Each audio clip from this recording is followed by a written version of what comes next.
What does it take to build a thriving career in HR in the fast-paced world of tech startups? Meet Jenna Brown, Vice President of People at Rainforest, an Atlanta-based embedded payment startup who's mastered the art of shaping human-centered workplaces. A New Jersey native turned Georgian, Jenna brings over 13 years of HR expertise, fueled by her passion for technology and people. As a licensed attorney, she pivoted to HR leadership, serving as the chief people officer at ParkMobile, revolutionizing parking solutions.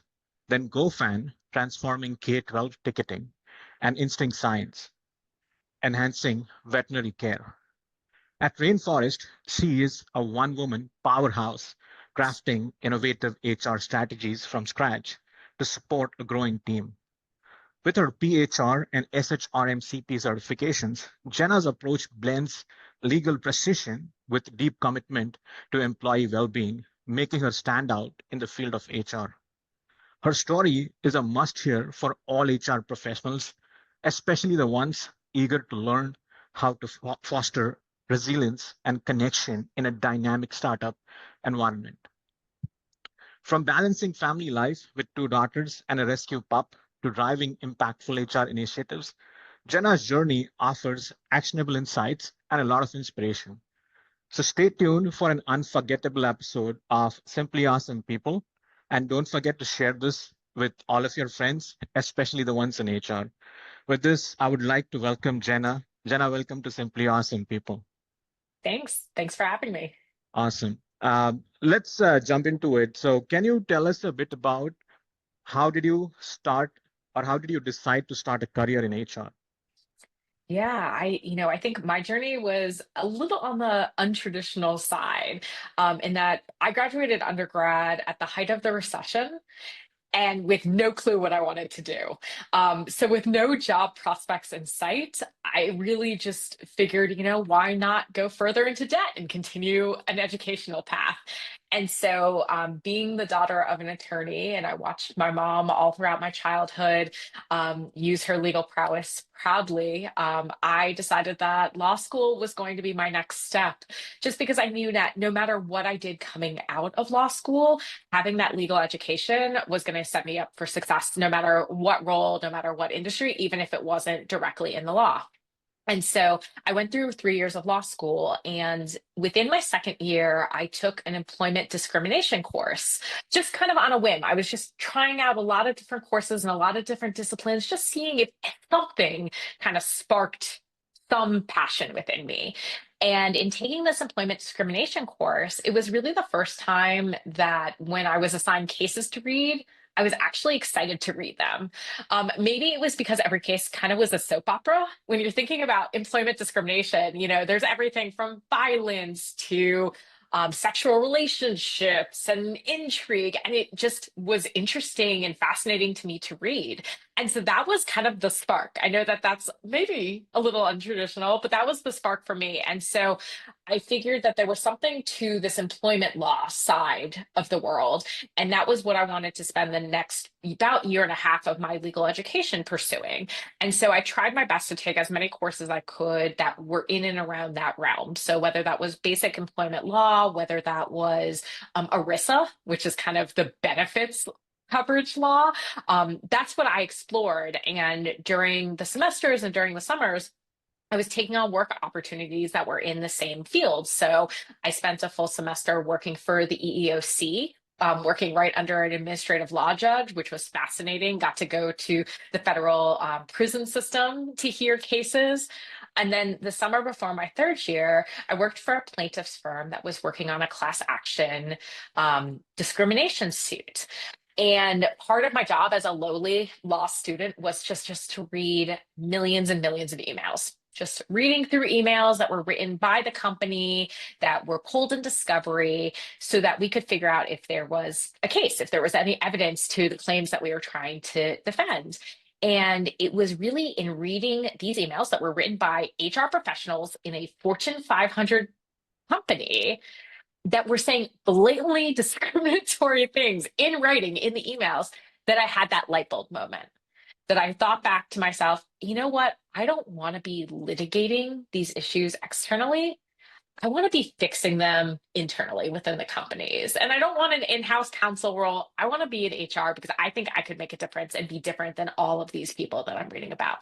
And so after finishing law school and sitting for and passing the bar, I started my HR journey here in Atlanta as an HR business partner for a software company called Aptian. And that's where my journey really started. Interesting. That's so inspiring.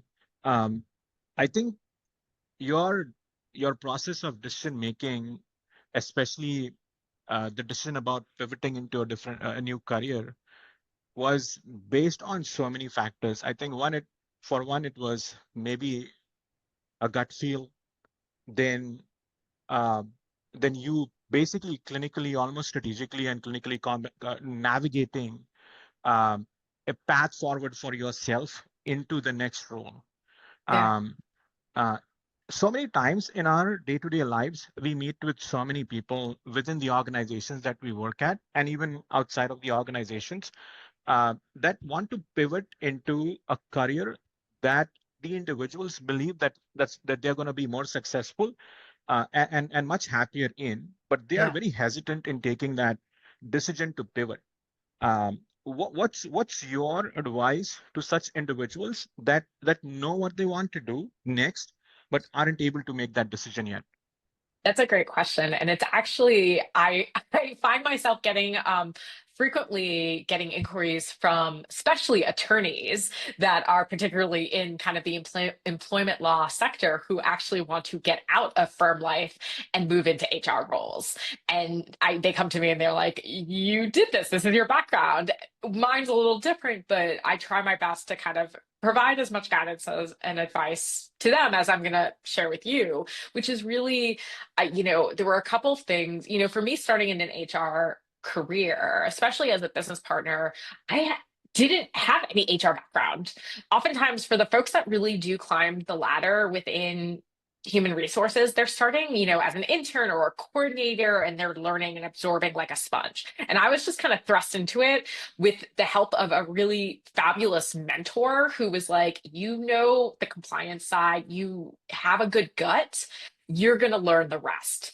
And so that's the first thing I would say is like find great mentors, find great support teams who are maybe in an area, a field, a role that sounds really exciting for you, and talk to them, pick their brains, understand what their day to day looks like, understand the paths that they took to get here, and ask them, like, knowing me, knowing what I'm doing right now, what my background is, if I wanted to step into a role similar to yours, what am I lacking? What do I need? What do I need to learn? What do I need to do? What would set me apart and make me a good candidate for this? Because oftentimes you'll find that, like I tell people, I'm like, it's very hard to go like, directly from being an attorney into kind of leading an HR function because you only know one segment, typically, compliance related. There's such a broader sense of what HR is. And so understand, like, do you want to do a little bit of everything and be more of a generalist? Do you want to be very, specialized and go into compensation or go into benefits or go into performance? Having a better sense of like, what is it that's appealing to you and knowing who to go to and who to ask questions and finding those mentors is going to really help you on your way. Wow, that's such invaluable advice. Maybe if I'm able to summarize it, one, identify a mentor in the field or the industry that you want to venture into, and second, be prepared with what you're genuinely asking for them. I think in a way also to ensure that we're not wasting their time either. Absolutely. Um, on the same note, uh, what's your perspective on? Sometimes I feel that um, the more deeper we are into a career, I feel that we cannot afford to have just one mentor. And this is obviously not at the point of making a pivot, but in Yeah. general. What's your perspective on having more than one mentor? Is that Yeah. an overkill or? Yeah, no, and I think it's great. And I think, I think about myself, and while I wouldn't necessarily define them as like true mentors at this point, like there are a lot of people that I rely upon that are not just HR centric, to help answer questions for me. I view my role, especially, leading HR functions, as I need to be a true business partner. So that means not just staying in my HR lane, but I need to understand the business. All aspects of it, all departments and functions, how our customers look and feel, and what the day to day is. And so, whenever I go into a new industry, I'm always looking for someone, no matter what the role is, to kind of show me the ropes. Coming into Rainforest, which, it was a really interesting step for me because I had a broad idea of what Rainforest did from an embedded payments perspective because the company I was at prior to Rainforest, Instinct Science, we were embedding a payments component. And so I sat through leadership meetings and understood what this broadly was, but I had never worked for a payments company. Luckily, I had worked alongside at Instinct an incredible payments operations manager who, when I was starting, I went to her and I said, "Tell me about this. What do I need to know? How should I learn?" And to me, that's a mentor as much as me going to an HR leader that's more senior than me, because that helped me come into this business and know very quickly what should I expect as we're growing this. Absolutely. And thank you so much for sharing that. Um, in terms of personality traits, which inherent personality traits that you have that you think have helped you tremendously in being successful in your career so far? Oh my gosh. Where do I start? I think it's funny because I think as my career has progressed, I've adapted traits that I felt served me more heavily early on to what served me best, kind of as my career has grown. I am the true definition of an extroverted introvert. So, and I think you kind of have to be in an HR Absolutely. position. You have to be able to be personable and get to know your teams and work with everybody, no matter where they're coming from or what they're doing or what their backgrounds are. I spend a large chunk of my time doing recruiting at this point, and like you have to be able to talk. But there's nothing I want more than to go home at the end of the day and like go getting under my covers. But I think that serves me really well because it allows me to understand, okay, like when does my social battery run low? And those are times I can earmark to like do heads down, just like administrative work, which certainly lives in the HR role, but like in any role. And so that to me has been a really good balance. But I think that you have to be curious. I think that is the trait above anything else. Like if you asked me this 10, 20 years ago, I think I would have a totally different answer. But what I found is the more questions that you can ask of those around you, the more you can learn about the world you're working within, the roles that you're recruiting for or serving, the business that you're guiding, the clients that you're serving, what competition looks like. The more you can soak that up, you can use that to make sure that you're serving the business to the best of your ability. So, if nothing else, I tell everyone just be curious. That's amazing advice. What's funny is I consider myself as an extrovert, um, but by now, even my wife is so used to uh, the five to 5:30 uh, time zone. I work from home for the most part, so she knows that once I've logged off, and I'll say that in air quotes because a lot of times in your roles you don't You never necessarily log log off. in, but especially after I've logged off around at 5 o'clock, she knows that I need like at least 20 minutes of radio silence Yep. to be myself after that day. And this is me saying as an extrovert. I think, but what you shared is very impactful and insightful as well. I think a lot of times it's not about what we have as personality traits. Sometimes we have to understand some of to moderate or maybe learn new personality traits. Sometimes our personality traits may not work in the favor of the profession that we're trying to pursue, which we may be successful in, and then I think adaptability is another thing that I found very insightful in what you shared. Um, yep. Um, moving along, I think what's the biggest career achievement that you think of, you feel so proud of that you'd like to Oh share my with us today? gosh. Yeah, I mean, I think, being an HR leader during COVID, I think if you ask any HR leader, like they're going to look back at that as the hardest, most stressful, but rewarding when you see what you were able to accomplish during such a trying time. I had two caveats to that being one, I worked for a business. I worked for ParkMobile at that time.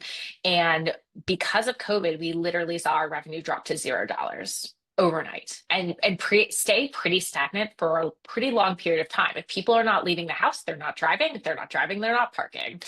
That's our entire revenue model. And so that being able to lead a employee base that had such questions around, are we going to be a business? Are we going to be able to have the financials to get through having no revenue coming in? And I can talk about kind of some of what was accomplished during that time. But the caveat number two is I was on maternity leave at the same time. But you get to a point in your career and you get to an unprecedented global pandemic.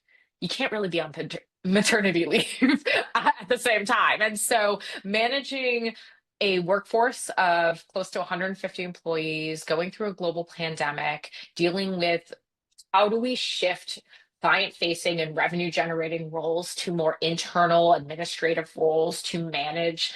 We had huge numbers of refunds for prepaid parking that we had to handle. We did a complete server migration during this time, so completely upgraded our technology.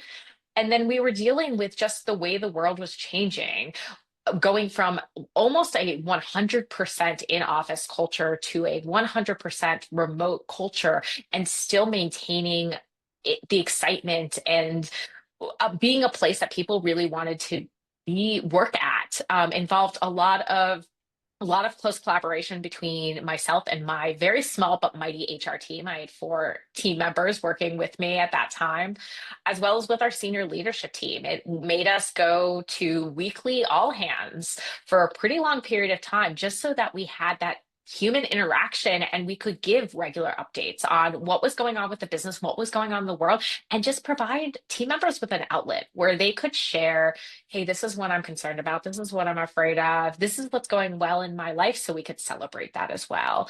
I'm really proud to say, coming out of that, that we did no large scale reductions in forces due to the pandemic during that time. We did move folks around between roles, but to me, that's still success, being able to maintain a very happy and productive workforce when we had no revenue coming in. It was stressful and trying, and there were days where it was like, what are we going to do next? What can possibly move us forward? And we managed to get through it. And then ultimately, coming out of 2020, had an incredibly successful exit as an organization. So, really something to look back at and be really proud of. That's amazing, and congratulations on the exit, and especially dealing with the pandemic without having to exit a lot of people. That's, I think, all of us can confess that that's the worst part of our jobs that we have to deal with. Absolutely. But thanks for sharing. I think that was so inspiring. I'm sure it's going to be so inspiring to so many other people that are going to listen to this podcast. Um, what advice would you give to your 25-year-old self today? Let's see, 25-year-old Jenna was in her last year of law school. And so it was still that very much like, I don't know what I'm going to do. Am I doing the right thing? Did I just spend all of this money on a legal education to then take on whatever I can get to start my career kind of from zero and see what happens? I would tell myself that, you know what? This is actually the career path you're supposed to be on. It's something I think about a lot when you were saying it's like, that I made calculated decisions and like actually thought, when I look back on like how the things that interest me in college. I was a sociology major. So people were always interesting to me and how people interacted. Not the biological sense, like I could not be a psych major, and that is definitely not a path, though I joke that I kind of am a therapist in every HR role that I have. But I was always interested in people. And with my friends groups, I was always kind of the mom. I was always the one who was planning and thinking through what are we going to do next and how is this going to impact the group and like what should we be considering and making sure everyone was organized and then dealing with any potential consequences or fallout that came from stupid teenager and 20 something decisions. And so I think I would tell myself, at 25, like you're doing exactly what you should be doing. You fell into this path, but like this is exactly where you should be. This fits you so well. Just don't give up. Awesome. I think that's really great advice, and thanks for sharing that. Um, Maybe a slightly deeper question. What does career growth mean to you intrinsically? Oh, that's a great question. And it's something that I have a lot of passion for. And not so much my career growth. I mean, I think as long as I'm working with great companies and great people, like I I'm not so focused on the growth, I'm focused on those elements. But I think that I coach a lot of teams and I coach a lot of managers on how to talk to their employees about career growth because I think that it's one huge element of the employee journey that oftentimes is forgotten and is such a if you can harness what growth looks like and means, it can increase engagement of your teams significantly. And so it's always a place that I start coming into organizations. I always want to understand, certainly from a recruiting standpoint, like what is our head count growth strategy? Because I want to know, like, how large do we think we're going to grow? Because then I can utilize that and I can talk to leadership and say, what do we envision this company looking like in 12 months, in 5 years, and start to map out, okay, well, what are the needs then based on what we currently have? And what I utilize that for is to almost create career ladders or lattices for employees to understand where their path can go. And I always encourage employees that like it's not just looking at career growth vertically. I think a lot of people are inclined to be like, well, if I'm a software engineer, then my next role is senior, and then my next is lead. Um, that's not how careers have to be. Certainly that's a path and it's a great path for a lot of people. But I also look at career growth horizontally. You can move from being a front end engineer to a back end engineer and learn a completely different skill set, or become a platform engineer or a cloud engineer or a DevOps engineer. That's all within the same function and it still provides you growth. You're still learning, you're still expanding kind of your mindset, but you're moving across the plane. Or your career growth can be diagonal. And what I mean by that is you can move from one functional area to another. So you could say, I'm a software engineer, but I really like the product side of things. And I would love to explore what it means to be a product manager. Or, hey, I've also seen it where, we have customer success team members and they spend so much interaction between understanding what the needs of the customers are and what our product can accomplish that sometimes they are like, I want to move into product. And so the conversations that I have with teams, but especially with managers, is talk to your teams in really open-ended ways. Say, what excites you? What do you have a passion for? What would you like to be exploring more?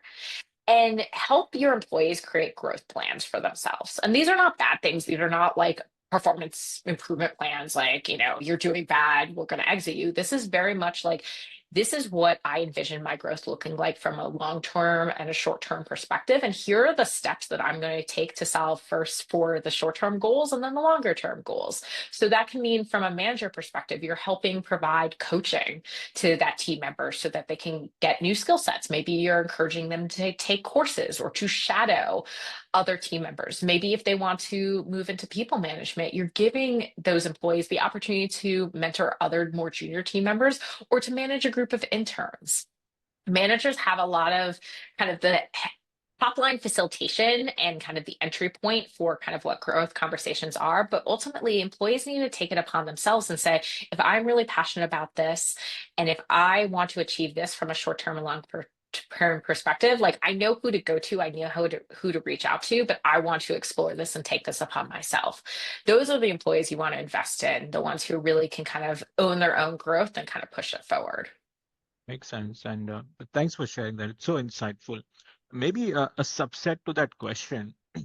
A lot of times, what happens is we have top performing employees um, that are also ambitious, Mhm. and at times their ambition cannot be fulfilled within the organization, Yeah, and they reach out to a business leader. And that's the dilemma that the business leader has to deal with, yeah, especially if the advice is going to be for that person to pursue a path somewhere else. And, yeah, and, and this is a top performing person. Any advice that you have for leaders yeah. that would be in such a dilemma? Yeah, I mean, I think my leadership teams probably hate me because I am one of those people who I think that we are doing our job as a business. If an employee gets to a point where, they have grown so much and are so capable of so much more that we don't have that role available for them. There's always the opportunities to look internally and say, okay, this person wants this type of role. Do we have the capacity for that? Does that exist? Is that within a succession plan? Is that necessary for this business? And sometimes it is, and we can work through how we address it. Do we move up timeframes? Does this person need additional skill sets to really be the number one person for that desired role? And we can give them that time. But there's definitely times where people just say, you know what, this is what I want to pursue. I love what I'm doing here. I love the culture here. I love the people. I love the business. But ultimately, this is the role that I want to be in. I know we don't have this here. And so, and I love employees that are open and honest with me. Like that's what you want from an employee base is that they do trust in their manager, their leaders, and folks like myself, where they can come to us and say, this is, I'm going to be open and honest and frank with you. And this is what we're thinking.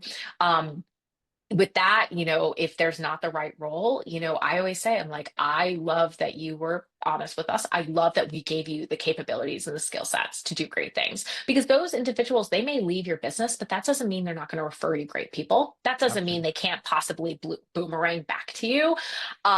So I am always kind of, much more of like a carrot than a stick leader. Like I want to make sure that the way that we're treating people even when they do leave us, is a really positive way because you never know kind of what they'll be able to do in relationship for you or the business going forward. But sometimes you just have to say, this person was exactly what we needed when we needed them. And they need something else that we can't provide, and we need to wish them the best. Wow, that's amazing advice. Um, I think one underlining attribute that I take from this, in addition to what you said, I think you also talked about that was trust. Mhm. Having mutual trust um, is essential for such kind of a relationship, may it be an employee or the leader. As long as they have utmost amount of trust in between them, the employee can always feel comfortable in reaching out to the leader. At the same time, the leader can also feel comfortable in sharing the best advice that they can without having the feeling of any judgment from the employee. Yeah. Um, Thanks for sharing that. Um, wh- a lot of times in my conversations with my friends that are non-HR professionals, uh, they feel that HR is slow, if not lazy, um, and HR often gets that bad rep for not being decisive when people want them to. What's your opinion about that? Is that true in your experience? If yes, why do you think Yeah. that's usually what people think of HR? Well, obviously your friends haven't worked in my companies. I think that's I think about like the way that popular media shows HR people, whether it's Office Space and the Bobs or it's Toby Flenderson on The Office. Um, I, it was always my thought, and some of this stemmed from maybe not so great leaders that I worked under early in my career. that I never wanted to be seen as that scary HR lady. That's just not me. I'm not a scary person by any means. And so I always wanted to be an HR leader that people could trust in me and they know that there was nothing I was doing for vindictive purposes. Um, and so I really made it my mission, within the startups that I've worked in, is that, I know I have to balance two priorities that sometimes compete with one another. I need to balance how do I support and look after the employee base? Employees are my clients. I think of it from a very like customer service client centric perspective. Employees are my clients. How do I look after them? How do I make sure they're getting what they need? How do I make sure that they're feeling fulfilled within their work environments? But I need to balance that with I'm also representing the business. I'm working on behalf of the business. I need to ensure that, and this is the attorney in me, I need to ensure that everything that we're doing on behalf of the business, when you're looking at like a risk scale, like we need to make sure that like the decisions that we're making and the things that we're saying and how we're working is as least risky as it possibly can be. And sometimes that means we need to move slower. We need to evaluate more things. We maybe can't share as much as we possibly can with employees. There's usually a good reason for that. And as soon as we have the ability to share it, we certainly do. So, kind of the best example I give is I've gone through a number of mergers and acquisition activity. For startups that I've worked with.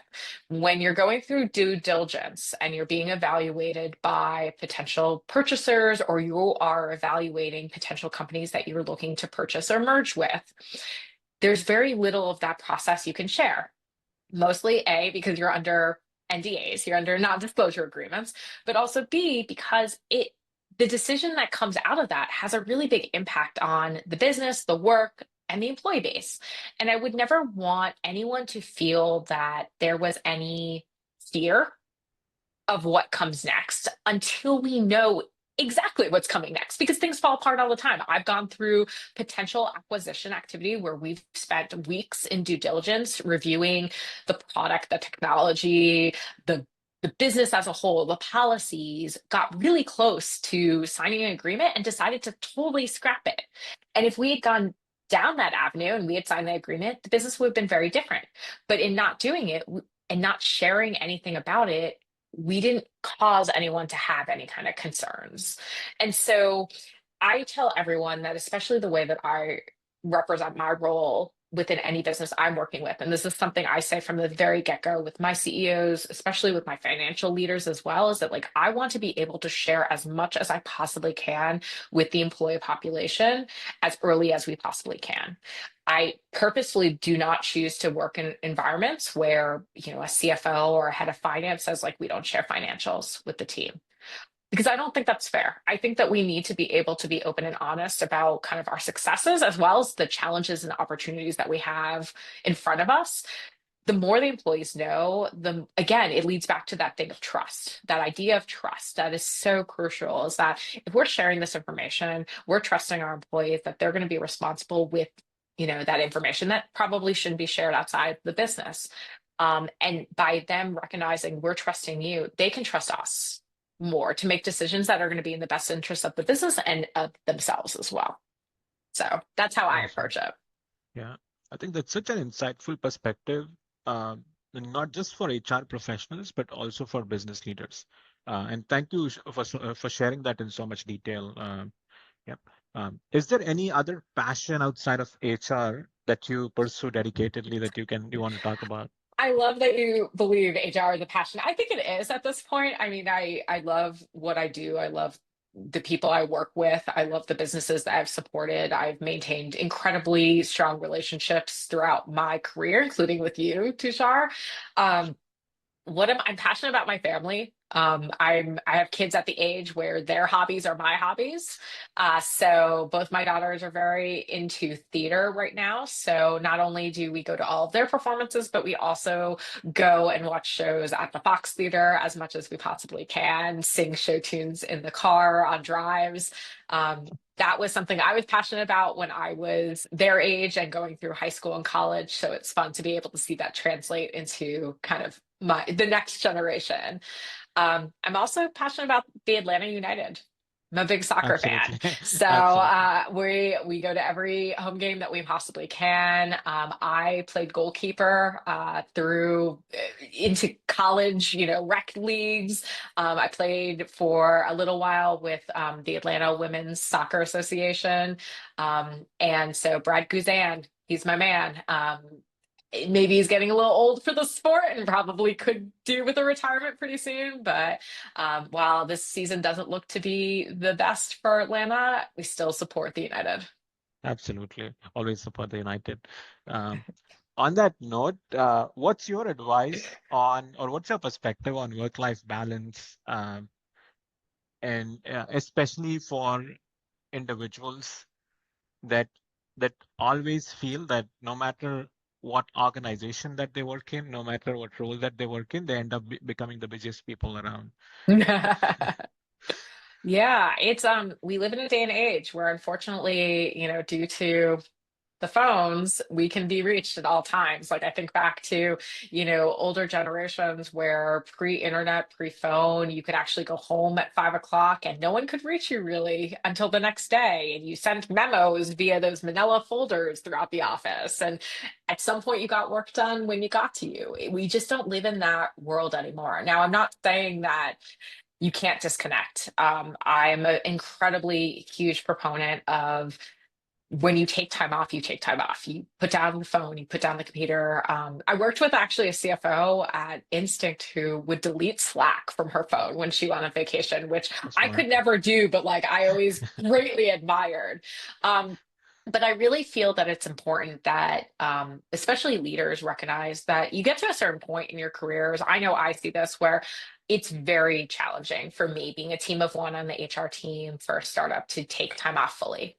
It just is. We make offers all the time. We have new hires starting all the time. There's always the potential for something to come up. I remember there was a July 4th holiday a couple of years ago where we got an anonymous email sent by just an anonymous Gmail account, saying they were employee, alleging, that a complaint against their manager that really actually needed a full investigation. When I returned, I had to respond to that manager. I had to talk through what we were going to do and what our follow-up was going to be, even if I really just wanted to be on the beach during that July 4th holiday.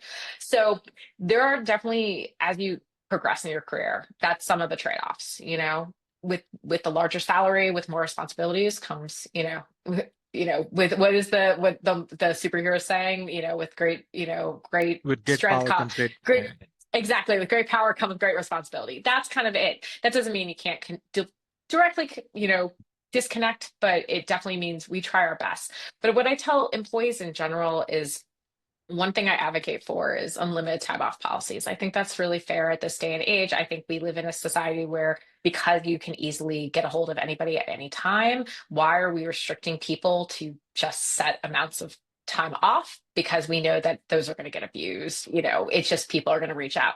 So what I tell teams that want to do unlimited time off policies is it can be unlimited, but you're going to set a minimum that Mm, teams have to take, mm, mm. because Oh, I think that sometimes with unlimited time off, folks get nervous about taking time, saying like, oh, well, I can just be available. I'm not going to put PTO on my calendar. mm, I actually like to encourage teams like take 15 or 20 days minimum a year. That way, you are scheduling time off for yourself. That means you are actually disconnecting. That means you are getting away from your computer, you're getting away from your phone as much as possible, and you're using that time to kind of revitalize yourself and refresh yourself, and you're going to come back better for us. By the same token, I also tell leaders if someone's on PTO, you do your darndest to ensure that their responsibilities lie with somebody else and that you are not outreaching. And sometimes that's harder, but that's why Slack has a, schedule send function. That's why email has a scheduled send function.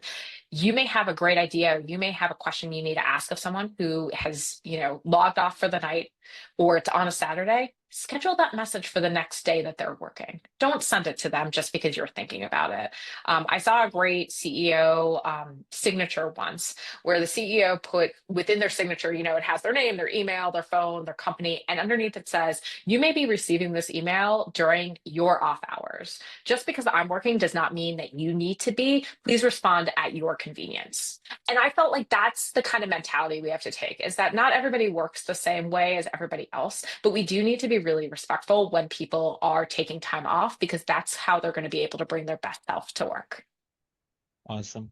One of the things I've always loved about you has been that along with the insight that you share, you always have a technology solution. And this goes back to the time when you and I worked together. Uh, Even with this, with all of these insights, some of the I'll just maybe highlight some of the technology solutions that you mentioned. One is either deleting Slack. Maybe someone can just shut down the notifications through their settings.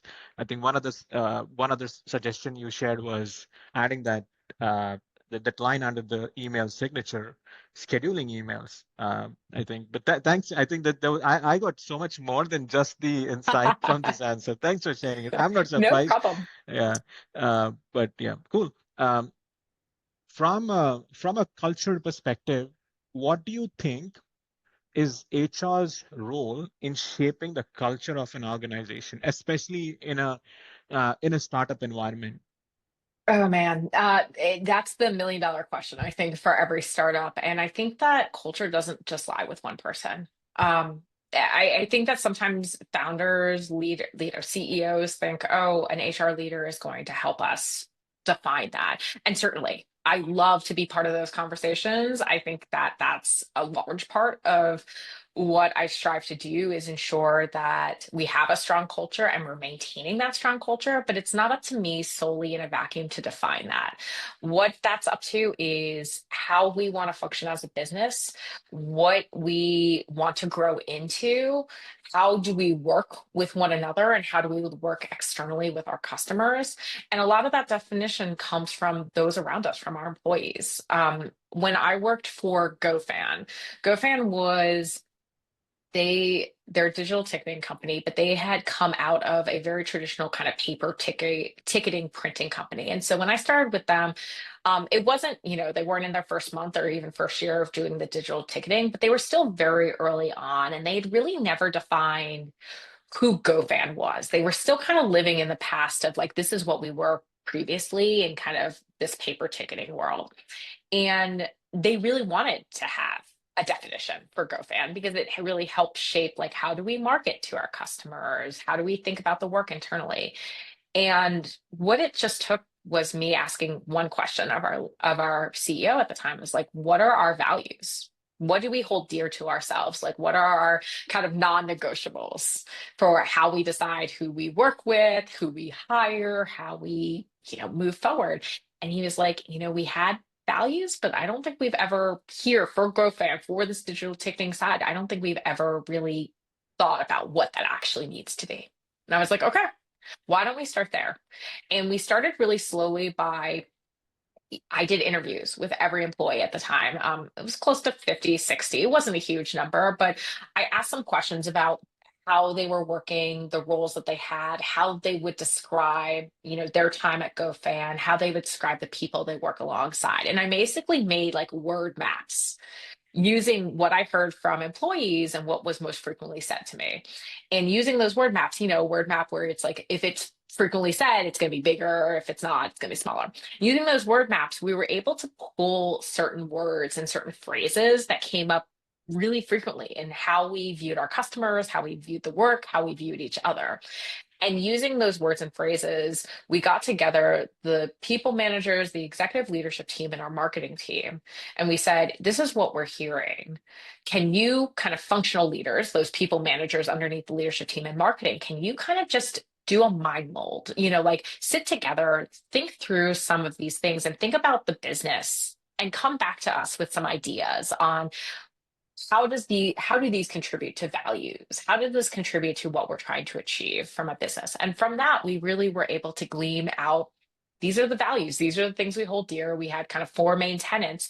And to really introduce those to the organization, we did a full kickoff event because we were doing digital ticketing primarily for athletics. We're very like sports oriented. And so each day had kind of a activity, a sports theme, something fun for the employee base, but it had to do with what that value was. And through that, our employees were starting to learn, okay, like, yeah, this is quantifiably like what we hold dear.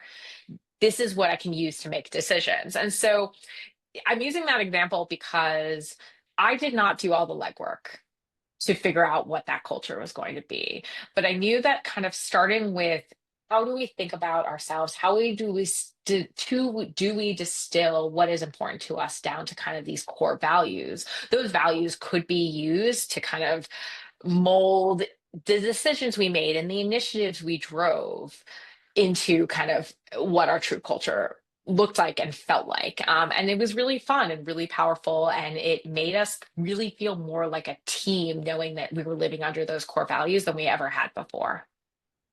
Amazing. I think it's like a 2-minute masterclass on culture building. Thanks for sharing that. Um, Absolutely.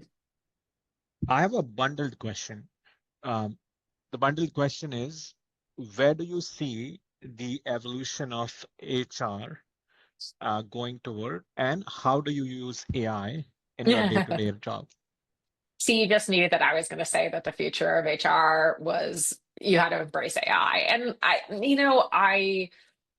think the future of HR is more than just that. I think there is a lot of really value in AI tooling that we're seeing that can contribute to the day-to-day work that we do as HR professionals. But I also see HR is never going to be completely overrun by just the robots. There's always going to have to be that human interaction in human resources. I don't think that's ever going to be something that can be replaced solely by computers. And if it is, I think those companies aren't doing it right. And those are the companies that you were talking about earlier, where HR is scary and HR only comes out when there's bad news to deliver.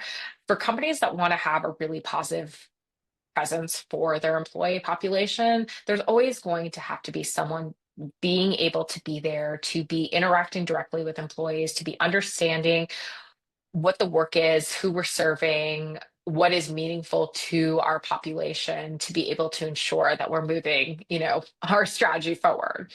How do I use AI right now? I do a couple of different things.